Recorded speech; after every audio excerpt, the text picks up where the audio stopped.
تمام روحانی امراض اور مسائل کے حل کے لیے پیر محمود الحسن توحیدی چینل کو سبسکرائب کیجئے۔ بسم اللہ الرحمن الرحیم۔ محترم بھائیوں اور بہنوں، السلام علیکم ورحمۃ اللہ وبرکاتہ۔ حدیث پاک کے اندر آتا ہے کہ اگر کسی انسان نے دوسرے انسان کی ناحق زمین اگر دبا لی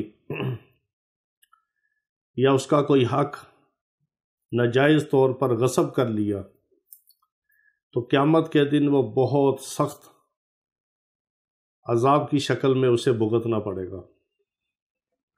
اور اگر کسی نے کسی کی 1 انچ زمین بھی، 1 پورے کے برابر زمین بھی ناجائز دبا لی یا غصب کر لی یا کسی کا مال غصب کیا تو 7 زمینوں کا توق بنا کے اس کے گلے میں ڈال دیا جائے گا اور اسے کہا جائے گا کہ اس کو اٹھاؤ، مگر وہ نہیں اٹھا سکے گا۔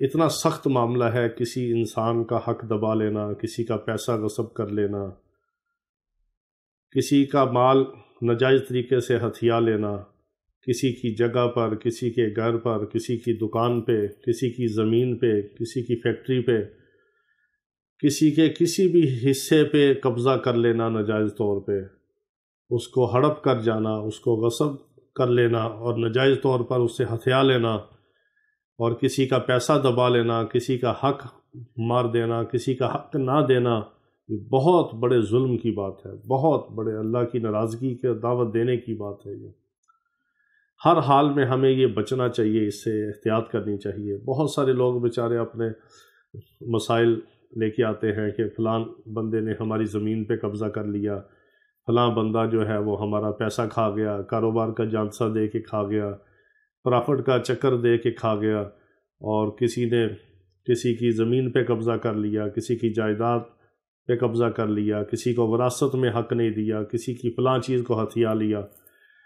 غرض کوئی بھی مسئلہ ہو، کسی کی زمین پہ قبضہ ہو، کسی کی جائیداد پہ قبضہ ہو، کسی کے گھر کے اوپر قبضہ ہو، کسی کی فیکٹری کے اوپر ہو، کسی کی زرعی زمین کے اوپر ہو، کسی کے گودام کے اوپر ہو، کسی کی دکان کے اوپر ہو، کسی کی کوئی بھی ناجائز جگہ ہو اور دوسرا اس پہ قابض ہو یا اس کو اس کا حق نہ دے رہا ہو، یا وراثت میں سے جس طرح آج کل بہت بڑا ظلم ہے کہ لوگ بہنوں کو حصہ نہیں دیتے، وراثت میں کسی کو کسی کا حق نہ مل رہا ہو، اس کے لیے بیچارے تھانے میں جاتے ہیں، کچہریوں میں جاتے ہیں، مقدمے کرتے ہیں، کیس کرتے ہیں، اور دیوانی کیس تو نسل در نسل چلتے ہیں۔ دادے نے کیس کیا اور آگے پوتے کی باری آ کے بھی فیصلہ نہیں ہوتا، زندگیاں کھپ جاتی ہیں، گزر جاتی ہیں۔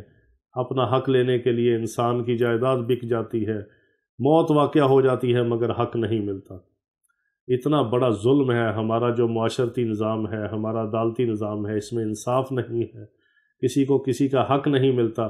کسی نے کسی کا پیسہ دبا لیا، اس کو بوگس چیک دے دیے، چیک ڈس آنر ہوتے ہیں، پرچہ ہو جاتا ہے، دوسرے دن ضمانت ہو جاتی ہے، کوئی پرسان حال نہیں، کوئی انصاف نہیں۔ اور حقوق العباد کا جو معاملہ ہے اتنا سخت معاملہ ہے کہ اللہ رب العزت اپنا حق قیامت کے دن معاف کر دیں گے۔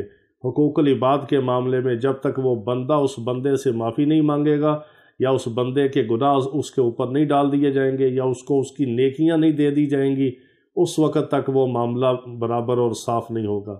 اللہ تعالیٰ انصاف کے دن سب کا انصاف کرے گا، اور ایسا انصاف ہوگا کہ اگر ایک سینگ والی بکری نے بغیر سینگ والی بکری کو سینگ مارا ہوگا تو اللہ تعالیٰ ان 2 بکریوں کو زندہ کرے گا اور اس کو اس سے بدلہ دلوائے گا، اور پھر دونوں کو موت دے کے ختم کر دے گا۔ اس درجے کا اللہ تعالیٰ انصاف فرمائیں گے، انسانوں کے درمیان بھی اور جنات کے درمیان بھی اور ساری مخلوقات کے درمیان بھی۔ اسی لیے اس دن کو انصاف کا دن کہا گیا۔ لیکن دنیا کے اندر انصاف ملنا بہت مشکل ہے۔ حضرت علی رضی اللہ تعالیٰ عنہ کا فرمان ہے کہ کوئی معاشرہ کفر پہ تو قائم رہ سکتا ہے، ظلم پہ قائم نہیں رہ سکتا۔ آج جگہ جگہ گھر گھر ظلم ہے، حق تلفی ہے۔ ایک انسان دوسرے کا حق ادا نہیں کرتا، مگر اپنا حق اسے لینا چاہتا ہے، اپنا حق چھیننا چاہتا ہے، لیکن اپنا حق چھین کے لینا چاہتا ہے، دوسرے کا حق ادا نہیں کرتا، دوسرے کو حق نہیں دے رہا، دوسرے کا حق دبا کے بیٹھا ہے، غصب کر کے بیٹھا ہے، جائیدادوں میں حصہ نہیں دے رہے، بہن بھائی ایک دوسرے کے ساتھ دست و گریبان ہیں، تھانے کچہریوں میں ہیں، سال ہر سال کیس چلتے ہیں، ایک دوسرے کا حق دبا کے بیٹھے ہیں، زندگیاں گزر جاتی ہیں، نسلیں برباد ہو جاتی ہیں، لیکن دوسرے کا حق نہیں دیتے۔ تو کسی کا بھی کسی کے اوپر حق ہو کسی نے غصب کیا ہو، پیسہ ہو، جائیداد ہو، مکان ہو، وراثت کا ہو یا قبضہ کیا ہوا ہو، کوئی بھی اپنا حق اگر آپ کسی سے لینا چاہیں، آپ حق پہ ہوں، آپ کا جائز کام ہو، آپ اپنا حق لینا چاہتے ہو، تو ایک بہت مجرب عمل میں آپ کو آج بتاتا ہوں، بہت مجرب عمل۔ اس کو آپ نے کثرت سے پڑھنا ہے، کھلا پڑھنا ہے اور بڑے یقین کے ساتھ پڑھنا ہے۔ چند دنوں میں، چند ہفتوں میں اور زیادہ سے زیادہ کچھ ماہ کے اندر آپ کو آپ کا حق ملے گا، جتنا ہی زیادہ بڑا معاملہ کیوں نہ ہو، سال ہا سال کیس چلتے ہوئے ہوں، اللہ تعالیٰ آپ کے حق میں سب کچھ کر دے گا اور عطا فرما دے گا، اور آپ کو آپ کا حق مل کے رہے گا اگر آپ کو اللہ نے یہ پڑھنے کی توفیق دے دی۔ بہت مجرب عمل ہے۔ قرآن پاک کے اندر سورت زلزال ہے، 30ویں پارے میں سورت زلزال ہے۔ بسم اللہ الرحمن الرحیم۔ اذا زلزلت الارض زلزالها واخرجت الارض اثقالها وقال الانسان ما لها یومئذ تحدث اخبارها بان ربک اوحی لها۔ یہ پوری صورت ہے، لیکن آپ نے اس پوری صورت کو بسم اللہ کے ساتھ ہر وقت چلتے پھرتے کثرت سے پڑھنا ہے، لیکن جب آپ نے اس آیت پہ پہنچنا ہے تو اس کام کا، اس حق دبانے والے کا، اس اپنی چیز کا، اپنے حق کا اپنے تصور کر کے غصے سے دبا کے اس آیت کو پڑھنا ہے۔